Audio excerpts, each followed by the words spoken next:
नमस्कार दोस्तों।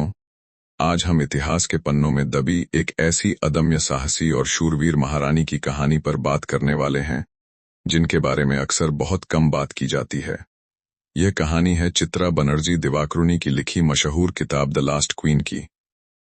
ये एक ऐसी महिला की जीवन गाथा है जिसने एक साधारण से गांव की पगडंडियों से लेकर पंजाब साम्राज्य के सबसे ऊंचे सिंहासन तक का सफर तय किया। हम बात कर रहे हैं महारानी जिंदा कौर की, जिन्हें प्यार से रानी जिंदन कहा जाता था। शेरे पंजाब महाराजा रणजीत सिंह की सबसे छोटी और सबसे चहेती रानी।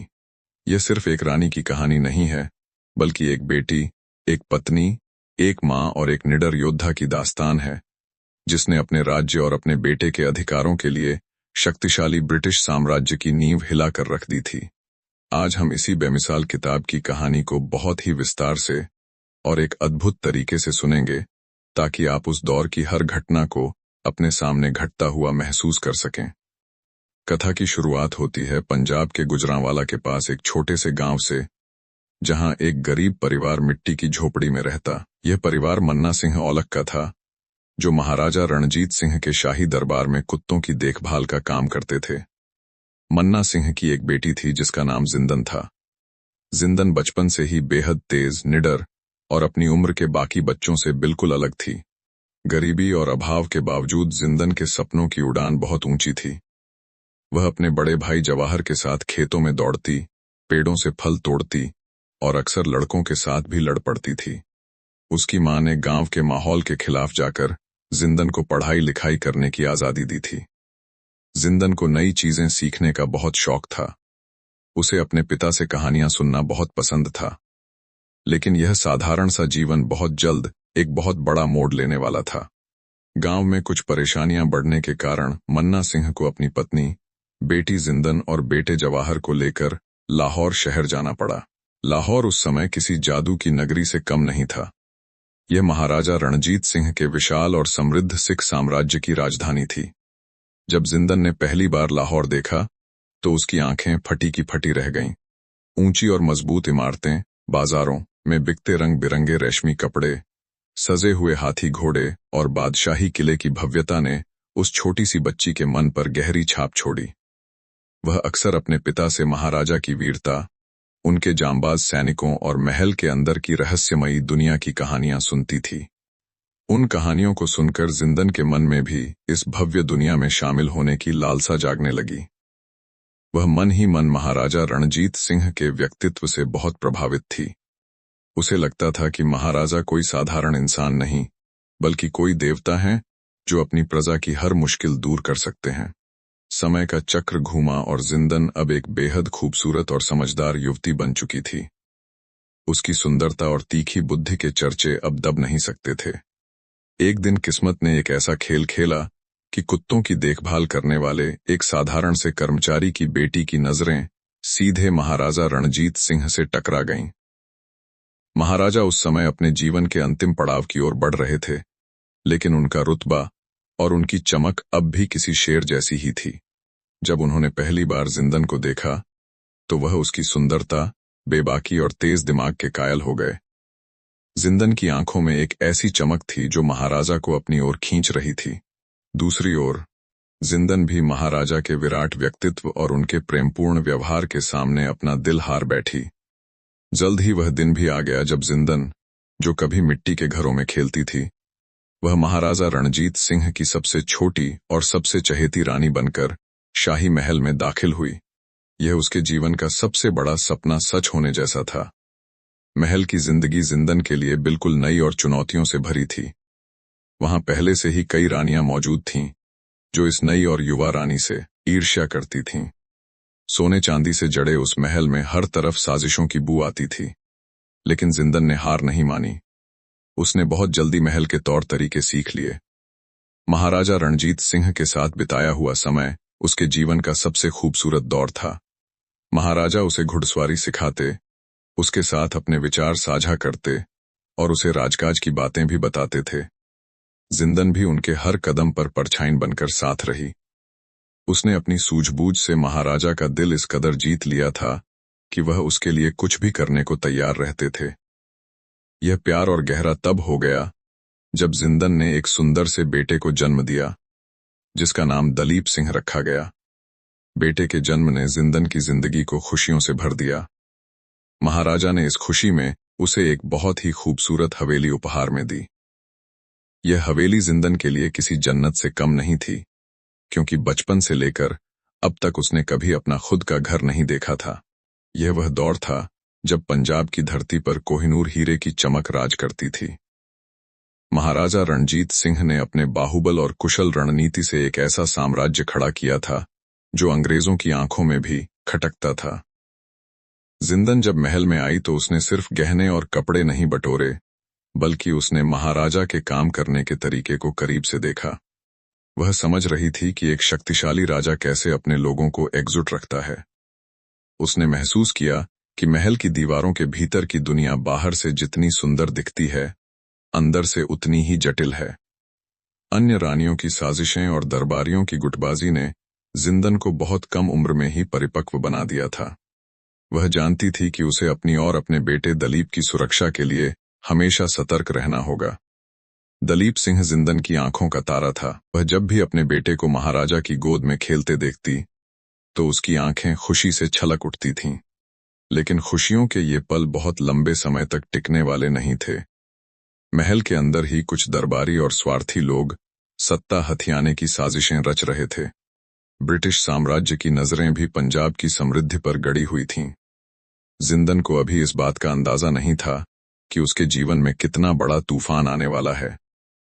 नियति ने जिंदन के लिए बहुत सी परीक्षाएं तय कर रखी थीं।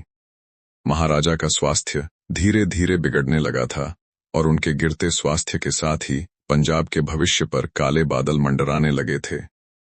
जिंदन रातों को जागकर अपने पति की सेवा करती थी। वह प्रार्थना करती थी कि यह सुनहरा दौर कभी खत्म ना हो। उसे डर था कि अगर महाराजा को कुछ हो गया तो उसका और उसके नन्हे बेटे का क्या होगा। इसी डर और इसी फिक्र के साथ जिंदन की जिंदगी आगे बढ़ रही थी। जब महाराजा रणजीत सिंह का निधन हुआ, तब वह एक ऐसा दर्दनाक तूफान था जिसने पूरे पंजाब को एक गहरे अंधकार में धकेल दिया। उनकी मृत्यु के बाद लाहौर का वह भव्य दरबार, जो कभी अपनी शान और न्याय के लिए पूरी दुनिया में जाना जाता था, अब साजिशों और खून खराबे का अखाड़ा बन गया था। जैसे ही महाराजा ने अपनी अंतिम सांस ली, उनके बनाए गए विशाल और शक्तिशाली सिख साम्राज्य की नींव डगमगाने लगी। महल के हर कोने में सत्ता हथियाने की होड़ मच गई। बड़े बड़े मंत्री, सेनापति और शाही परिवार के लोग एक दूसरे की जान के दुश्मन बन गए। एक के बाद एक राजा गद्दी पर बैठे और एक के बाद एक कत्ल किए गए।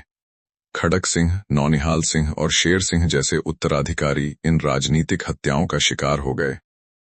चारों तरफ सिर्फ खौफ और अनिश्चितता का माहौल था।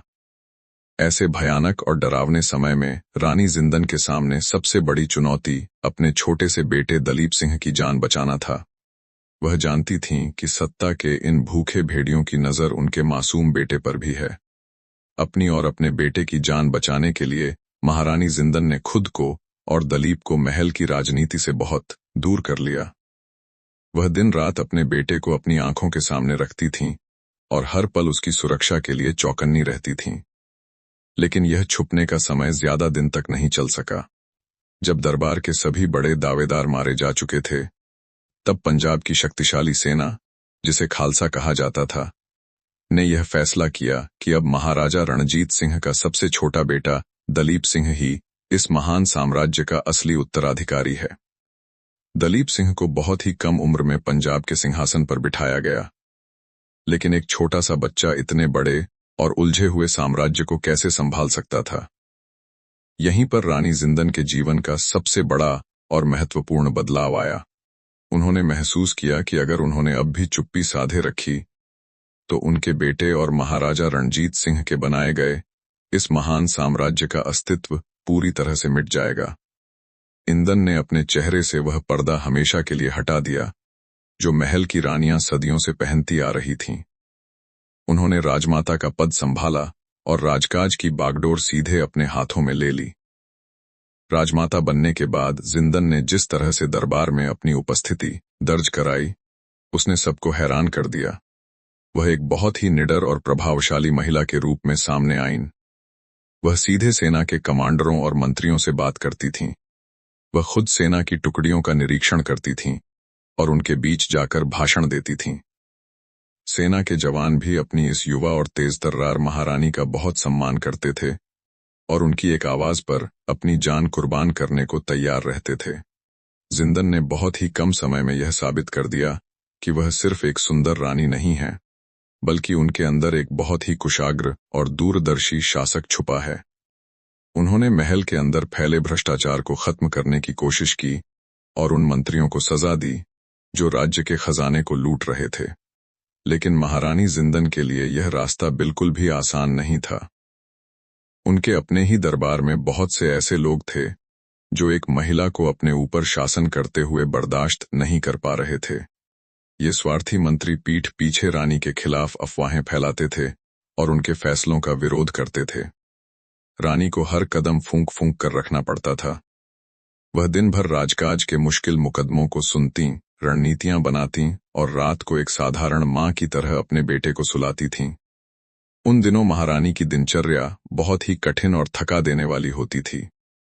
उन्होंने अपने निजी सुख और आराम को पूरी तरह से त्याग दिया था। उनका एकमात्र लक्ष्य अपने बेटे के लिए एक सुरक्षित भविष्य और पंजाब की आजादी को कायम रखना था। जिंदन के इस मजबूत रूप ने न सिर्फ पंजाब के दुश्मनों को चौंका दिया था, बल्कि उन अंग्रेजों के माथे पर भी पसीना ला दिया था जो बहुत समय से पंजाब को हड़पने का सपना देख रहे थे। दरबार की अंदरूनी कलह और बाहर से अंग्रेजों का बढ़ता दबाव दोनों ही महारानी के लिए बहुत बड़ी मुसीबत बनते जा रहे थे। रानी जिंदन को हर दिन एक नई चुनौती का सामना करना पड़ता था। कई बार तो उन पर जानलेवा हमले भी हुए, लेकिन वह हर बार अपनी चतुराई और अपने भरोसेमंद साथियों की मदद से बच निकलीं। उन्होंने अपने भाई जवाहर सिंह को वजीर बनाया ताकि राजकाज में उन्हें एक वफादार साथी मिल सके। लेकिन दुर्भाग्य से सेना के कुछ भड़के हुए लोगों ने जवाहर सिंह की भी बेरहमी से हत्या कर दी। अपने ही भाई की हत्या रानी की आंखों के सामने हुई थी। इस घटना ने उन्हें अंदर तक झकझोर दिया था, लेकिन फिर भी उन्होंने हार नहीं मानी। उन्होंने अपने आंसू पोंछे और अपने बेटे के सिंहासन को बचाने के लिए फिर से दरबार में जा खड़ी हुईं। उनका यह हौसला देखकर हर कोई हैरान था। वह अब किसी भी कीमत पर पंजाब को टूटने नहीं देना चाहती थीं। अंग्रेज लंबे समय से पंजाब की उपजाऊ जमीन और वहां के खजाने पर अपनी नजरें गड़ाए बैठे थे। महाराजा रणजीत सिंह के जीवित रहते हुए उनकी इतनी हिम्मत नहीं हुई कि वे पंजाब की तरफ आंख उठाकर भी देख सकें। लेकिन उनके जाने के बाद और दरबार की आपसी फूट को देखकर अंग्रेजों को अपना सपना पूरा करने का सही मौका मिल गया। अंग्रेजों ने अपनी चालाकी और कूटनीति का जाल बिछाना शुरू कर दिया। उन्होंने पंजाब की सीमाओं पर अपनी सेना की तैनाती बढ़ा दी और जानबूझकर सिख सेना को उकसाने की कोशिशें करने लगे। महारानी जिंदन अंग्रेजों की इन चालों को बहुत अच्छी तरह से समझ रही थीं। वह जानती थीं कि युद्ध का परिणाम बहुत भयंकर हो सकता है, लेकिन उनके अपने ही कुछ मंत्री और सेनापति अंग्रेजों से मिले हुए थे। लाल सिंह और तेज सिंह जैसे गद्दार सेनापतियों ने रानी के खिलाफ काम करते हुए सिख सेना को अंग्रेजों से युद्ध करने के लिए भड़का दिया। इसके परिणाम स्वरूप पहला एंग्लो सिख युद्ध शुरू हो गया। इस युद्ध में सिख सेना के वीर जवानों ने अपने खून की आखिरी बूंद तक बहुत ही बहादुरी से लड़ाई लड़ी। उनकी वीरता के आगे अंग्रेजी सेना के भी पसीने छूट गए थे। लेकिन जब घर के अंदर ही गद्दार बैठे हों, तो बाहर के दुश्मन से जीतना असंभव हो जाता है। लाल सिंह और तेज सिंह ने युद्ध के मैदान में अपनी ही सेना को धोखा दिया। उन्होंने सही समय पर सेना को आगे बढ़ने के आदेश नहीं दिए और हथियारों की आपूर्ति भी रोक दी। इस भयानक विश्वासघात के कारण सिख सेना को एक बहुत ही दर्दनाक हार का सामना करना पड़ा। इस हार ने पंजाब के गुरूर को तोड़ कर रख दिया। युद्ध के बाद अंग्रेजों ने लाहौर की संधि थोप दी, जो पंजाब के लिए बहुत ही अपमानजनक थी। इस संधि के तहत अंग्रेजों ने पंजाब का एक बहुत बड़ा भूभाग छीन लिया और युद्ध के हर जाने के रूप में बहुत बड़ी रकम की मांग की। जब खजाने में पर्याप्त धन नहीं मिला, तो उन्होंने कश्मीर की खूबसूरत घाटी को बेच दिया। अंग्रेजों का जुल्म यहीं नहीं रुका। उन्होंने लाहौर दरबार में अपना एक रेजिडेंट नियुक्त कर दिया, जिसका नाम हेनरी लॉरेंस था। अब दरबार के सभी बड़े फैसले इसी ब्रिटिश रेजिडेंट की मर्जी से होने लगे। दलीप सिंह नाम मात्र के महाराजा रह गए थे और असली ताकत अंग्रेजों के हाथों में चली गई थी। अंग्रेजों ने रानी जिंदन की ताकत को भी पूरी तरह से कुचलने की योजना बनाई। उन्होंने रानी के अधिकार छीन लिए और उन्हें सिर्फ एक पेंशन पाने वाली महिला बना दिया। लेकिन महारानी जिंदन वह मिट्टी नहीं थीं जो इतनी आसानी से टूट जाएं। अधिकार छिन जाने के बाद भी उनका रुतबा और सेना में उनका प्रभाव कम नहीं हुआ था। वह अंदर ही अंदर अंग्रेजों के खिलाफ बगावत की आग भड़का रही थीं। वह अपने वफादार सैनिकों और सरदारों के साथ गुप्त बैठकें करती थीं और अंग्रेजों को पंजाब से बाहर निकालने की योजनाएं बनाती थीं। अंग्रेजों को बहुत जल्द यह एहसास हो गया कि महारानी जिंदन कोई साधारण महिला नहीं है। ब्रिटिश अधिकारी अपनी रिपोर्टों में उन्हें एक बहुत ही खतरनाक और विद्रोही रानी लिखते थे। उनका मानना था कि पूरे पंजाब में केवल रानी जिंदन ही एकमात्र ऐसा इंसान है जिनमें अंग्रेजों को चुनौती देने की हिम्मत है। अंग्रेज समझ गए थे कि जब तक रानी जिंदन लाहौर में मौजूद हैं, तब तक पंजाब पर उनका राज कभी भी सुरक्षित नहीं हो सकता। रानी अपनी तीखी बातों और अपनी रणनीतियों से अंग्रेजों की रातों की नींद उड़ा रही थीं। वह खुलेआम ब्रिटिश अधिकारियों की नीतियों का विरोध करती थीं और अपने लोगों को उनके खिलाफ खड़े होने के लिए प्रेरित करती थीं। उनकी आंखों में अभी भी वही आग धधक रही थी जो उनके पति महाराजा रणजीत सिंह के समय में हुआ करती थी। रानी का यह विद्रोही तेवर अंग्रेजों के लिए एक बहुत बड़ा सिरदर्द बन चुका था। रानी को दबाने के लिए अंग्रेजों ने उन पर कई झूठे आरोप लगाए। उन्होंने रानी को बदनाम करने की कोशिश की और उन्हें एक क्रूर महिला के रूप में पेश किया। लेकिन पंजाब की जनता और सेना जानती थी कि सच्चाई क्या है। वे अपनी महारानी का सम्मान करते थे। रानी जिंदन ने हर अपमान का घूंट पिया, लेकिन अंग्रेजों के सामने कभी सिर नहीं झुकाया। उन्होंने हेनरी लॉरेंस को सीधे चुनौती दी और कहा कि वह पंजाब की धरती से अंग्रेजों को खदेड़ कर ही दम लेंगी। रानी के इस अटूट विश्वास और उनके साहस को देखकर अंग्रेज पूरी तरह से बौखला गए थे। उन्हें समझ नहीं आ रहा था कि एक अकेली महिला से कैसे निपटा जाए। इसलिए अब वे रानी को हमेशा के लिए रास्ते से हटाने की एक बहुत ही खौफनाक और अमानवीय साजिश रचने वाले थे, जिसने रानी की जिंदगी को हमेशा के लिए बदल कर रख दिया। अंग्रेजों ने महारानी जिंदन को मानसिक रूप से तोड़ने के लिए एक ऐसी क्रूर चाल चली जिसकी कल्पना कर पाना भी किसी मां के लिए असंभव है। उन्होंने रानी को उनके सबसे कमजोर पहलू, उनके 9 साल के बेटे दलीप सिंह से हमेशा के लिए अलग करने का फरमान सुना दिया। जिस दिन यह मनहूस आदेश आया, उस दिन लाहौर का पूरा महल रानी के दर्दनाक आंसुओं से भीग गया। दलीप सिंह अपनी मां से लिपटकर बहुत रोया। महारानी जिंदन ने ब्रिटिश अधिकारियों के सामने बहुत मिन्नतें कीं, उन्हें खूब खरी खोटी सुनाई, लेकिन उन पत्थर दिल अंग्रेजों पर कोई असर नहीं हुआ। उन्होंने उस मासूम बच्चे को जबरन उसकी मां की गोद से छीन लिया और रानी जिंदन को गिरफ्तार कर लिया। यह अलगाव रानी के लिए किसी मौत से कम नहीं था। उनका दिल इस कदर टूट गया था कि उनके लिए सांस लेना भी मुश्किल हो रहा था। बेटे से अलग किए जाने के बाद रानी को पंजाब के शेखुपुरा किले में कैद कर दिया गया। किले की वह अंधेरी कोठरी रानी की चीखों और उनके आंसुओं की गवाह बनी।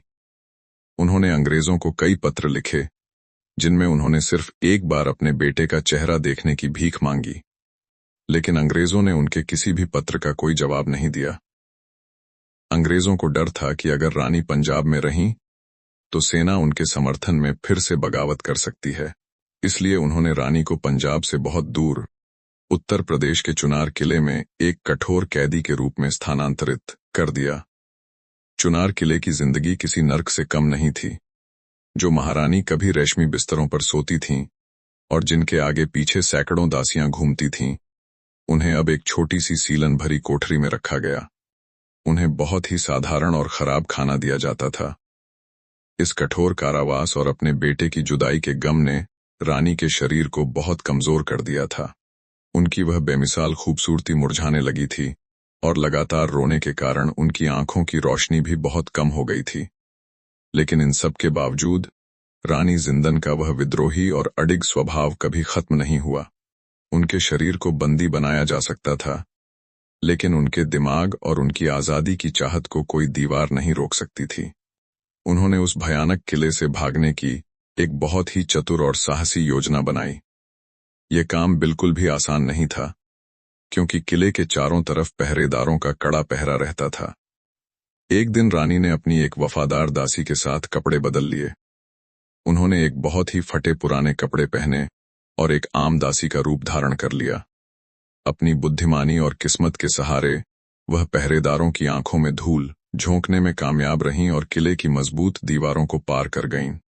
जब अंग्रेजों को इस बात की भनक लगी, तब तक रानी उनकी पहुंच से बहुत दूर जा चुकी थीं।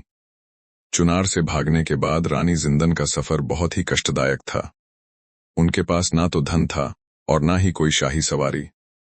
उन्होंने जंगलों और ऊबड़ खाबड़ रास्तों पर कई दिनों तक पैदल यात्रा की। भूख, प्यास और जंगली जानवरों का खतरा हर कदम पर उनका इंतजार कर रहा था। नंगे पैर और फटे कपड़ों में वह बस आगे बढ़ती जा रही थीं, लेकिन उनके अंदर अपने बेटे से मिलने की जो उम्मीद थी, वह उन्हें लगातार आगे बढ़ा रही थी। कई दिनों की इस भयंकर यात्रा के बाद वह किसी तरह नेपाल की सीमा में दाखिल हुईं और वहां के राजा से पनाह मांगी। नेपाल के राजा ने उन्हें रहने के लिए जगह तो दी, लेकिन अंग्रेजों के दबाव में आकर उन पर बहुत सी पाबंदियां भी लगा दीं। नेपाल में रानी का जीवन एक एकांतवास की तरह था। वह वहां सालों तक एक अजनबी की तरह रहीं, लेकिन उनका दिल हमेशा अपने बेटे और अपनी मातृभूमि पंजाब के लिए धड़कता रहा। वह हर दिन इस उम्मीद में जीती थीं कि एक दिन उनका बेटा वापस आएगा। नेपाल की खूबसूरत लेकिन एकांत घाटियों में समय बहुत धीरे धीरे बीत रहा था। महारानी जिंदन हर दिन अपने बेटे दलीप सिंह की याद में आंसू बहाती थीं। दूसरी तरफ अंग्रेजों ने दलीप सिंह को पूरी तरह से बदलने की साजिश रच डाली थी। उसे पंजाब से दूर इंग्लैंड ले जाया गया। वहां उसे उसके धर्म, उसकी संस्कृति और उसके गौरवशाली इतिहास से पूरी तरह काट दिया गया। दलीप सिंह को ईसाई धर्म अपनाने पर मजबूर किया गया और उसे एक ब्रिटिश नौजवान की तरह पाला गया। महारानी विक्टोरिया दलीप सिंह को बहुत पसंद करती थीं और उसे अपना करीबी मानती थीं। दलीप बड़ा तो हो रहा था, लेकिन उसके मन में अपनी मां और अपने अतीत की एक धुंधली सी तस्वीर हमेशा बनी रही। जब दलीप सिंह जवान हुआ, तो उसने अपनी मां से मिलने की बहुत जिद की। आखिरकार अंग्रेजों को उसकी यह बात माननी पड़ी। अंग्रेजों को लगा कि रानी जिंदन अब बूढ़ी और लगभग अंधी हो चुकी हैं, इसलिए अब वह उनके लिए कोई खतरा नहीं है। मां और बेटे की यह मुलाकात कई सालों बाद कलकत्ता के एक होटल में तय हुई। जब दलीप सिंह ने अपनी मां को देखा, तो वह पूरी तरह से सन्न रह गया। जिस मां को वह एक भव्य महारानी के रूप में याद करता था, वह अब एक कमजोर, बूढ़ी और आंखों से लाचार महिला बन चुकी थी। रानी जिंदन ने जब अपने कांपते हाथों से अपने बेटे के चेहरे को छुआ, तो उनके सब्र का बांध टूट गया। वह अपने बेटे को सीने से लगाकर फूट फूट कर रोने लगीं। ये एक ऐसा दृश्य था जिसे देखकर वहां खड़े कठोर लोगों की आंखें भी नम हो गईं।